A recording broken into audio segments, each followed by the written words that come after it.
Olá, meus amigos, muito bom dia, doutor Antônio Martins Farias, mais uma vez estou aqui. Primeiro, agradecer a Deus e a você, meu irmão, minha irmã, que tem dado seu like, seu dislike, tem feito seus comentários. Muito obrigado, obrigado aos 486 amigos. A proposta continua de pé até o final do ano para ultrapassarmos 1.000 inscritos. Obrigado às 30 visualizações, 30 pessoas visualizaram, pena que o número de likes está muito pouco. Como eu falei no vídeo de quarta-feira, cada 6 ou 7 likes que eu ganho, mais 6, cada like que você dá, mais 6 pessoas têm acesso ao meu vídeo. Então, quanto mais você me indicando like, mais pessoas terão a chance de conhecer o meu vídeo. Bom, hoje, 16 de agosto de 2024, eu quero aqui o seguinte. O título é... Não, em primeiro lugar, deixa aqui o meu telefone, meu e-mail, caso queiram entrar em contato comigo, fiquem à vontade. Bom, hoje, 16 de 8 de 2024, estou gravando um vídeo com o seguinte título: O Congresso Nacional trai o povo brasileiro. Por quê, né, Vitor?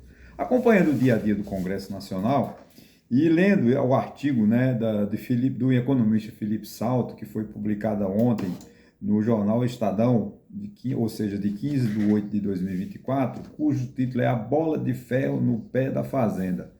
Constatamos que os parlamentares são mestres em criar, em inventar, em leis que oneram de forma absoluta as contas públicas brasileiras. Eles não têm um mínimo respeito pela dívida pública, pela coisa pública, pela res pública. Né? Essa é a grande verdade. E um crime que os deputados e senadores estão cometendo contra o povo. Porque cada centavo mal pago, cada centavo mal usado, quem paga é o povo pobre, que não tem escola, não tem saúde, não tem saneamento básico, porque o dinheiro é distribuído para os amigos, né? Entre amigos no Congresso Nacional. Né? Por esses dias, por exemplo, são votadas matérias que ferem de morte a Constituição brasileira e a sociedade. Eles estão renegociando uma lei, né, tentando encontrar uma solução para a dívida monstruosa dos estados. Os estados são incompetentes, os governadores são incompetentes, são desonestos, não pagam os empréstimos que tomam da União. E aí a União fica financiando, avalizando pelos estados quando toma empréstimo no estrangeiro e assume a dívida como financiador, né, como credor. E eles agora fizeram uma lei tirando os juros reais, ou seja, o estado que deve, por exemplo, Pernambuco deve em torno de 104 bilhões de reais, não vai pagar juros. Ele vai levar 30, 40, 200 anos para pagar essa dívida sem juros, onerando de forma absurda, né, as contas públicas. Porque segundo cálculos, né, inclusive de uma organização que esse economista que eu me citei, que deu crédito se refere, pertence, há um percentual, um aumento de 2,5% do PIB, ou seja, o Produto Interno Bruto, terá um acréscimo na dívida pública, né, de 2,5% do déficit público, que é muito dinheiro jogado no lixo. Além do mais, que eles querem dar como pagamento terrenos que não tem valor, dívida que os estados não recebem, é tudo por quê? Que eles querem ficar numa boa, os estados e as prefeituras continuam na mamata e pagando e mandando essa conta para a União e a União tendo que assumir, encontrar uma solução. Primeiro, é um absurdo precisar de uma lei para isso, porque essa lei já existe uma legislação, né, muito completa, que era um acordo entre o credor e o devedor. Que todo mundo, quando você deve, chama o credor e diz, vamos fazer um acordo, não posso pagar a prestação, está muito onerosa, o juro está muito alto, se eu posso pagar em 10 prestações e não em 5. É uma negociação entre natureza credora e natureza devedora. Mas, infelizmente, eles querem uma lei para equacionar, para beneficiar os governadores irresponsáveis. Não são os atuais governadores apenas, são todos os governadores desde 1808. Né, que vem extorquindo de forma desonesta o erário público. Ninguém tem o mínimo respeito com o dinheiro público. Eles são eleitos para defender o povo. O deputado, o prefeito, o vereador, o governador, o presidente da República é eleito para defender o povo, mas não, eles chegam lá só defendem os interesses deles, infelizmente, né? É, é um absurdo, por outro lado, também, ou em outra frente, a questão da desoneração da folha de pagamento. Folha de pagamento, o que é que fizeram? No governo Dilma, eu acho que no governo Dilma foi dado uma desoneração a 17 grupos empresariais, porque eles não pagassem contribuição social sobre a folha de pagamento para manter o emprego, para aumentar o emprego. Isso terminaria em 2020, 2022. Eles prorrogaram essa lei. O presidente vetou, né, que o presidente quer receita, né? Aí os deputados e os senadores derrubaram o veto, mas não apresentaram uma solução. Quer dizer, o ministro da Fazenda que precisa de dinheiro em caixa, esse dinheiro é da Previdência. Nós não podemos dar benesses para empresários incompetentes e tirar da Previdência Social, tirar do aposentado, tirar do pensionista, tirar do BPC, aquelas pessoas carentes. Agora, quando eles querem cortar, vão aonde? Tirar no pobre. Como agora tem essa pesquisa que estão fazendo no BPC, para tirar do pobre, cortar benefício de um salário mínimo por mês. Mas eles não se preocupam que dão aí 17 bilhões de reais por ano para os 17 setores lá da economia. Além dos subsídios que em torno de 550 bilhões de reais por ano, que a União e os estados e os municípios deixam de arrecadar para doar para empresários incompetentes ficarem ricos e quebrarem as empresas. Porque essa política no Brasil é empresário rico e empresa quebrada. Você não vê, né, um empresário falido, vê as empresas quebradas, mas os empresários continuam muito ricos. Esse é o pensamento, porque o governo no Brasil é feito para financiar a elite, feito para defender os ricos. O governo não é para defender os pobres, infelizmente, né? É triste, né? Tem que haver, né, o déficit da Previdência Social é de mais de 5 trilhões de reais. E ainda vem os deputados, sem apresentar uma forma, dão 17 bilhões de reais por ano para as empresas. Aonde vai tirar esse dinheiro da Previdência Social? Vai faltar o quê? Vai faltar dinheiro para pagar aposentadoria, para pagar pensão, daí para a saúde também, né? Que a assistência social, a Previdência Social e a saúde são quase da mesma conta. Claro que não se comunicam, não vou falar de direito público agora aqui. Mas o que eu quero dizer é o seguinte, cada centavo que os deputados distribuem para esses empresários incompetentes que não geram emprego, porque grandes empresários não geram emprego, já está mais que comprovado. Eu sei que o Simples também é uma caixa preta, né? O Simples também gera muita receita para os empresários, mas é um pé de meia, né? Agora, depois a gente discute essa questão do Simples. Mas que são as empresas no Simples que geram emprego. Mas o Simples é perseguido,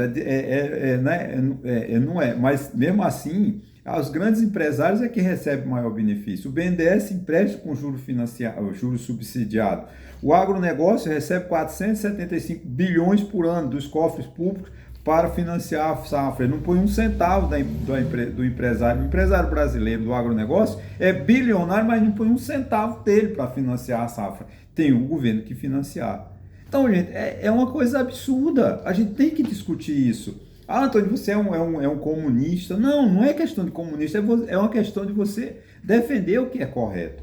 Né? O que o Congresso Nacional está fazendo com esses 17, a isenção da folha de pagamento, a questão das emendas PIX, né, gente, pelo amor de Deus. Né?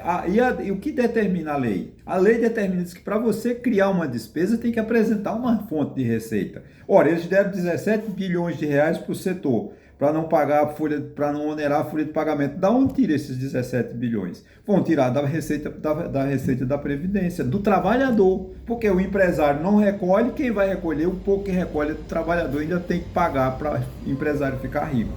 Né? Esse financiamento do agronegócio sai dos impostos que a sociedade paga, que podia ir para beneficiar a escola, fazer hospital, para cuidar da saúde, não, vai para financiamento. O BNDES, que devia cobrar juros bem pagos, não empresta dinheiro para financiar para grandes empresários, para grandes empresas, com juros subsidiados, em detrimento que não vai sobrar dinheiro para despesa. Para investir em infraestrutura, por exemplo, nosso país, se a economia brasileira, pela bravura do povo brasileiro, que é um povo batalhador, um povo que trabalha, a economia começar a crescer, tem que obrigar você a não crescer, porque a infraestrutura não permite que a economia brasileira cresça.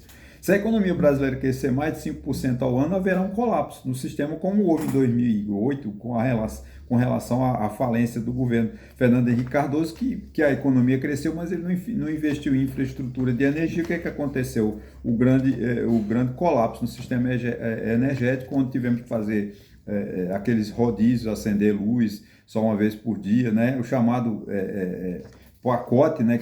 Apareceu Dilma Rousseff como salvadora da pátria, que ali ia salvar a questão energética brasileira, não resolveu nada. Nós continuamos sem energia elétrica.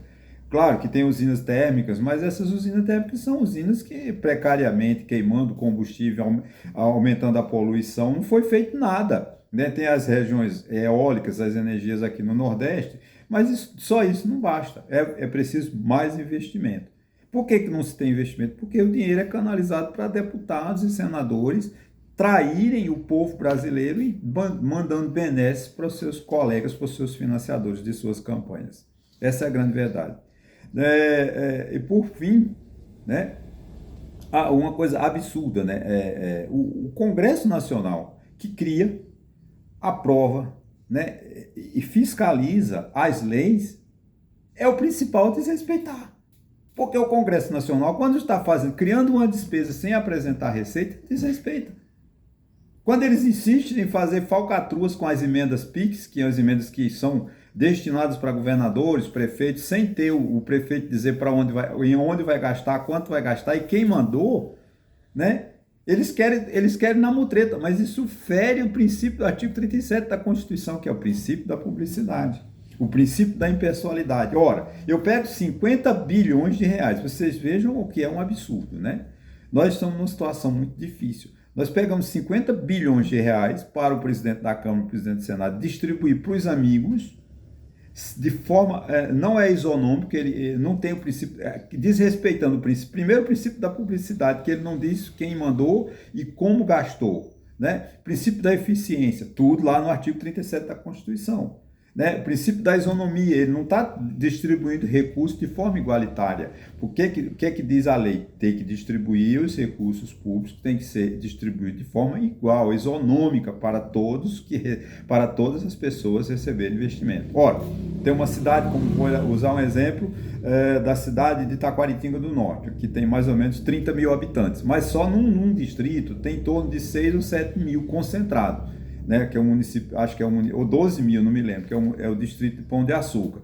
Aonde é que tem que o governo investir? Primeiro em Pão de Açúcar. Por quê? Porque vai atingir o maior número de munícipes. Não estou dizendo para ele abandonar os outros, não. Ele tem que trabalhar de forma econômica, mas ele tem que investir mais em Pão de Açúcar para atender a maior quantidade de pessoas. É esse o princípio da administração pública. E o que é que o Congresso Nacional está fazendo? Traindo o povo, querendo mandar por debaixo dos panos, desculpa os termos chulos, né?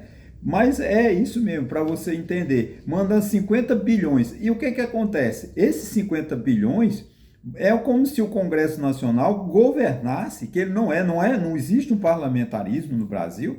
Quem comanda isso, quem ordena, quem tem o poder de ordenar, de empenhar, de pagar, é o governo central, é o presidente da República. Mas não, os deputados e senadores estão empenhando, ordenando, obrigando a presidência da República a distribuir verbas para os amiguinhos deles. Quer dizer, desrespeitando, criar um parlamentarismo às avessas, ilegal. Ou seja, o Congresso Nacional desrespeita a lei, desrespeita a Constituição Federal. Isso é uma vergonha, como dizia o saudoso, que nunca mais ouvi ele, né? Um grande jornalista dizia, isto é uma vergonha. É Boris Casoy. O crédito tem que dar esse título ao Boris Casoy, que é o titular dessa expressão. Isto é uma vergonha. De fato é. Porque os deputados traem diariamente o povo brasileiro. Nós elegemos deputados, elegemos senadores para sermos traídos por esses incompetentes, por esses desastres que é o parlamento brasileiro. Que ele assume uma função do poder executivo, quando na verdade eles são do legislativo, eles são para exigir o cumprimento da lei. Mas não, ele descumpre a lei para atender E é pior, eles estão fazendo agora, parece que uma greve contra o Supremo Tribunal Federal, porque o ministro do Supremo deu uma liminar, obrigando que as emendas PIX tenham realmente na transparência. Está certo o ministro do STF. Com certeza o pleno ou as câmaras do Supremo Tribunal Federal vão confirmar a decisão do ministro, e disse, vocês têm que acabar com essa desonestidade. Você não pode distribuir 50 bilhões de reais por ano sem dizer para onde e como gastar. Porque o povo brasileiro precisa de saber quanto recebe, quanto arrecada, quanto gastou de forma honesta, de forma transparente. Para isso existe a administração pública. Para isso, a presidência da República tem que submeter os seus atos, todos os seus atos, ao Tribunal de Contas da União, que é um órgão auxiliar do Poder Legislativo. Então, os deputados precisam de criar vergonha e respeitar a Constituição. Os parlamentares, né, mais genéricos, parlamentares que significa senadores e deputados, e federais, estaduais e as câmaras municipais também, têm que criar vergonha e prestar conta de cada centavo que o governo gasta. Porque esse dinheiro é do povo, não pode distribuir a bel prazer, como deputado que é eleito por Pernambuco, distribuía verba para Piauí, distribuía verba para Alagoas, distribuía verba para Paraíba, para Paraíba até eu não entendo, porque é um estado vizinho, Alagoas também é um vizinho, mas, por exemplo, o que tem a ver um deputado do Rio de Janeiro enviar verba para o Rio Grande do Norte? Isso é falcatrua, isso é desonestidade. Tem o deputado, tanto é que essa decisão do ministro Dino, ele vetou isso, né? O deputado só pode mandar a verba para o seu estado, para o qual foi eleito. Isso é transparência, isso é honestidade, isso é o respeito ao artigo 37 da Constituição. O problema é que os deputados e senadores não respeitam mais. Eu estava, vamos chamar eu de puritano, de conservador, de ultrapassado. Não! Eu estava ouvindo um senador que é filho do ex-presidente Jair Bolsonaro, falando palavrões no plenário. Estava ouvindo deputados falando palavrões e o presidente, a pessoa, o parlamentar que dirigia a sessão, pediu para a taquigrafia retirasse dos anais do Congresso, da Câmara e do Senado o palavrão. Tem que punir o parlamentar. Porque se ele não tem, quando você utiliza de palavrão, porque falta diálogo, então tem que mandar o filho de Jair Bolsonaro e todos os deputados que usam palavrão no Congresso Nacional a lei. A leitura é um exemplo de tirar o palavrão. Quando você tem vocabulário, você não precisa de usar palavrão para contextualizar, para fundamentar o seu discurso. Mas é falta de... Cadê a ética do Congresso Nacional? Que não pune o parlamentar que fala palavrão na tribuna ou mesmo do plenário onde ele se encontra. Que desliga os microfones desse parlamentar, que pune esse parlamentar, não é tirar dos anais, porque a criança que é punida quando fala palavrão está ouvindo. Agora, quando ele for ler o Diário Oficial daqui a 20, 30 anos, Diário Oficial da Câmara e do Senado, vai lá riscadinho lá, foi porque foi retirado pelo taquígrafo. O palavrão pronunciado pelo parlamentar. Tem que punir o parlamentar. Nossos deputados, nossos senadores têm que criar vergonha, serem educados e respeitar o povo brasileiro. Não trair de forma cruel como nós estamos vivendo. É uma traição. Gente, eu sou apaixonado por política. Eu podia estar falando de espiritismo, eu podia estar falando de catolicismo, eu podia estar falando de várias coisas mais úteis de filosofia, mais úteis para o meu desenvolvimento pessoal. Mas eu prefiro falar de política porque é uma forma de vamos dizer assim, eu agredi, vamos dizer essa expressão, vou botar entre aspas, né? Esses parlamentares medíocres para ver se eles criam vergonha na cara. Eu estou com saudade de oradores como Fernando Lira, como o Jardim Barbalho, como Cid Sampaio, como tantos e tantos que não usavam, como Pedro Simon. Chega a me dar vontade eu me emociono. Por quê? Porque foram parlamentares que jamais falaram palavrão no Congresso Nacional. Por que esses deputados medíocres... é modernidade. Não é modernidade não, gente. É falta de respeito. Aquele plenário tem respeito, aquele plenário é do povo. O parlamentar está ali em nome do povo, ele foi eleito pelo povo, não foi eleito por ele, se fez, não. Então o deputado precisa de respeitar o cidadão. E não é tirar dos anais da história o palavrão pronunciado pelo parlamentar, é punir o parlamentar para que ele tenha capacidade de fazer um discurso sem necessidade de uso de palavras chulas. Eu, como falei, eu podia não estar fazendo isso. Estou fazendo isso de graça, contando com o apoio de você, que você se inscreva no meu canal para que o meu canal cresça, para ver se mais gente toma conhecimento, para ver se mais crianças ouvem o meu discurso, para quando ela for deputada lá 20, 30 anos, daqui a 20, 30 anos, ela me lembre de mim. Porque eu falei, essa é a função do educador, a função do cidadão, é formar uma sociedade educada. Não é um medíocre parlamentar, como foi ouvir hoje, palavrões pronunciados. Você está criticando porque é os filhos do ex-presidente Jair Bolsonaro. Não, porque por acaso eu ouvi o discurso dele falando palavrão e vi também, eu acho que um senador do Ceará, que é uma vergonha ter que retirar, porque o deputado e o senador falam palavrão. Nós temos que ser o exemplo, e o parlamentar tem que ser exemplo, ele não é, porque o parlamentar pode ser um ídolo, como é o do Zico no futebol, como é agora essa menina que ganhou a medalha de ouro na última Olimpíada, a Rebeca, acho que é Guzmão, né? Desculpa o termo, não lembro. Essa é uma ídolo, é uma pessoa que a gente tem que admirar. Agora, um deputado também podia ser, como eu estou falando de Franco Montoro, como eu estou falando de Orestes Quercia não, mas também, né? Já morreu, infelizmente. Como eu estou falando não posso colocar Orestes Quercia no mesmo padrão de Pedro Simon, de Mário Covas, porque outro, né? É outro patamar, como dizem os cronistas esportivos. Porque o parlamentar tem que dar exemplo.